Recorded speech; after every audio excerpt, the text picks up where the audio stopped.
అంతర్జాతీయ యోగా దినోత్సవం వేడుకల్లో భాగంగా విశాఖ బీచ్ రోడ్డులో గురువారం యోగాసనాలు వేశారు. ఈ కార్యక్రమంలో మంత్రులు పాల్గొన్నారు. ప్రతిరోజు యోగా చేయడం వల్ల ఆరోగ్యంగా ఉంటామని పేర్కొన్నారు. ఈరోజు ఈ కార్యక్రమానికి రాష్ట్ర మంత్రులు అదేవిధంగా విచ్చేసిన శాసనసభ్యులతో పాటు ప్రిన్సిపల్ సెక్రటరీస్, స్పెషల్ సిఎస్లు దాటి అధికారులతో వచ్చారు. కేంద్రం నుంచి కూడా ఆయుష్ శాఖ కార్యదర్శి గారు కూడా ఇచ్చారంటే ఈ కార్యక్రమానికి కేంద్ర రాష్ట్ర ప్రభుత్వాలు ఎంత ప్రాధాన్యత ఇస్తున్నాయి, ప్రజల్లో ఆరోగ్యం పట్ల అవగాహన, వారి యొక్క శ్రద్ధ పెంచాలనే లక్ష్యంతో ఈ కార్యక్రమాన్ని తీసుకోవడం జరిగింది. పెద్దలు సత్యకుమార్ యాదవ్ గారు చెప్పినట్లు లక్ష్యానికి మించి అందరూ కూడా రిజిస్టర్ చేసుకున్నారు. ఒక విశాఖ నగరంలో మనం 5 లక్షల టార్గెట్ అనుకుంటే 9 లక్షల మంది వరకు రిజిస్ట్రేషన్ చేసుకున్నారంటే ఎంత పెద్ద ఎత్తున చైతన్యవంతంగా మనం ఒక్కసారి ఆలోచించుకోవాలి. అందరూ కూడా యోగాని జీవితంలో భాగస్వాములు చేయాలి. కౌంట్ డౌన్ దగ్గరకు వచ్చేసింది. ఇంకా 2 రోజులు ఎల్లుండి ఈ సమయానికి ప్రధానమంత్రి గారు, ముఖ్యమంత్రి గారు, ఉప ముఖ్యమంత్రి గారు కూడా ఈ యోగా కార్యక్రమాన్ని విజయవంతంగా పూర్తి చేసుకొని ఒక సరికొత్త రికార్డుని ఈ సాగర తీరం వేదిక కాబోతున్నందుకు విశాఖ ప్రజలందరూ తప్పనిసరిగా పార్టిసిపేట్ చేయాలి. రాష్ట్ర ప్రజలందరూ కూడా ఈ కార్యక్రమంలో 2 కోట్ల మంది భాగస్వాములుగా మనకు అందించిన అద్భుత వారసత్వ సంపద యోగా. అయితే గత 10 సంవత్సరాలుగా యోగాకి అత్యంత ప్రాచుర్యం తెచ్చి ఐక్యరాజ్య సమితి ద్వారా ఒక యోగా దినోత్సవాన్ని ప్రకటింపజేసి ఇవాళ 170 పైగా దేశాలు అంతర్జాతీయ యోగా దినోత్సవం సందర్భంగా యోగాను ప్రాక్టీస్ చేయడానికి ముఖ్య కారణభూతులైన ఈ దేశ ప్రధాని గౌరవనీయులు నరేంద్ర మోడీ గారు 11వ అంతర్జాతీయ దినోత్సవం సందర్భంగా ఈ రాష్ట్ర గౌరవ ముఖ్యమంత్రి చంద్రబాబు నాయుడు గారి కోరిక మేరకు మన విశాఖపట్నానికి రాబోతున్నారు. ఒక అద్భుతమైన యోగా ప్రదర్శనకి విశాఖపట్నం వేదిక కానుంది. దాంట్లో విశాఖపట్నం నుంచి 5 లక్షల మంది పైగా భాగస్వాములయ్యి ఒక యోగాని ప్రపంచం విస్తుపోయేలాగా ప్రపంచం ముందు పెట్టే అవకాశం మనకు విశాఖపట్నం వాసులకు కలిగింది. ఇటువంటి అవకాశాన్ని మనం అందరము సద్వినియోగం చేసుకోవాలి.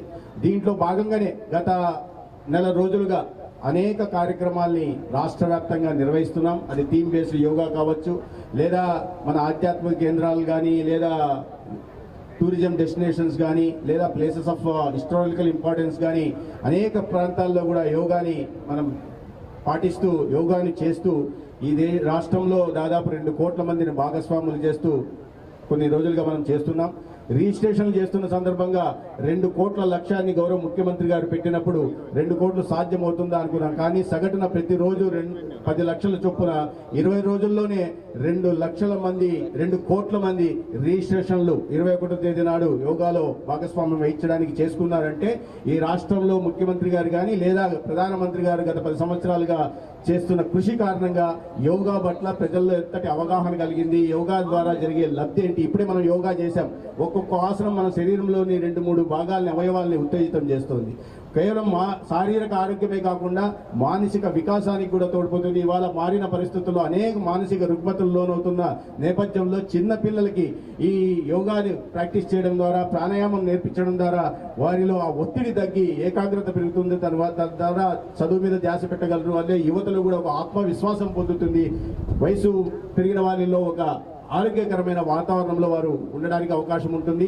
యోగా అనేది కేవలం ఒకరు ఈ నెల రోజులుగా ఇటువంటి పెద్ద ఎత్తున ఇంతటి ప్రతిష్టాత్మకంగా యోగా దినోత్సవం నిర్వహించడానికి ప్రధాన కారణం ఏంటంటే యోగా అనేది ఏదో ఒక రోజు యోగా దినోత్సవం నాడు మాత్రమే జరుపుకొని తర్వాత మర్చిపోవడం కాదు. మన దైనందిక జీవితంలో దీన్ని ఏ రకంగా మనం తింటామో, ఏ రకంగా పడుకుంటామో, ఏ రకంగా కార్యాలయంకి వెళ్తామో, ఏ రకంగా టీవీ చూస్తామో ఆ రకంగా ప్రతిరోజు యోగా కోసం 1 గంట సమయాన్ని ఇస్తే అనారోగ్యం బారిన పడకుండా జాగ్రత్తలు తీసుకోవడానికి అవకాశం ఉంటుంది. ముఖ్యమంత్రి గారు ఎప్పుడు చెప్తుంటారు, క్యూరేటివ్ మెజర్స్ కన్నా ప్రివెంటివ్ మెజర్స్ తీసుకోవాలని. అనారోగ్యం బారిన పడిన తర్వాత, ఆరోగ్యం చెడిపోయిన తర్వాత దానికి చికిత్స అందించడం కన్నా ఆ ఆరోగ్యాన్ని కాపాడుకుంటూ అనారోగ్యం మన దరిదాపులకు రాకుండా చూసుకోవాల్సిన బాధ్యత వ్యక్తిగతంగా మన అందరికీ ఉంది. కుటుంబంలో మన కుటుంబ సభ్యులను కూడా చూసుకోవాల్సిన బాధ్యత కూడా మన అందరికీ ఉంది. ఈ ఎల్లుండి జరగబోయే ఒక అద్భుతమైన ఈ ప్రదర్శనలో, యోగా కార్యక్రమంలో మనం అందరం భాగస్వాములయ్యి అనేక రికార్డులను బ్రేక్ చేయాల్సిందే. కేవలం రికార్డులను బ్రేక్ చేయడం కోసం మనం ఇవాళ చేయట్లేదు. దీని ద్వారా ప్రజల్లో అవగాహన కల్పించి యోగాను ప్రతిరోజు చేయడానికి ప్రేరేపించే దిశగా ఇన్ని ప్రయత్నాలు జరుగుతున్నాయి. కాబట్టి మనం అందరం కలిసి 21వ తేదీ 11వ అంతర్జాతీయ దినోత్సవాన్ని ఒక ఫలప్రదం చేయాలని గౌరవ ప్రధానమంత్రి గారికి, ముఖ్యమంత్రి గారి అంచనాలకు మించి ఈ యోగా కార్యక్రమాన్ని జయప్రదం చేయాలని కోరుకుంటున్నాను. ధన్యవాదాలు. జై యోగాంధ్ర. నమస్కారం. ఈ కార్యక్రమానికి వచ్చేసినటువంటి గౌరవ ఇన్ఛార్జ్ మంత్రివర్యులు గారికి, గౌరవ హెల్త్ మినిస్టర్ గారికి, సవితా మేడం గారికి, R&B మినిస్టర్ గారికి, వేదిక మీద ఉన్న ఎంపీస్, ఎమ్మెల్సీస్, ఎమ్మెల్యేస్, మేయర్ గారికి, సెక్రటరీ గారికి, సెక్రటరీ ఆయుష్ వారికి, జేఎస్ గారికి, మహాన్యూస్ వంశీ గారికి, ఇక్కడ వచ్చేసినటువంటి ప్రతి ఒక్క యోగా పార్టిసిపెంట్స్ అందరికీ, ఇన్స్ట్రక్టర్స్ అందరికీ జిల్లా యంత్రకం తరఫున పేరు పేరున ధన్యవాదాలు తెలియజేస్తున్నాను.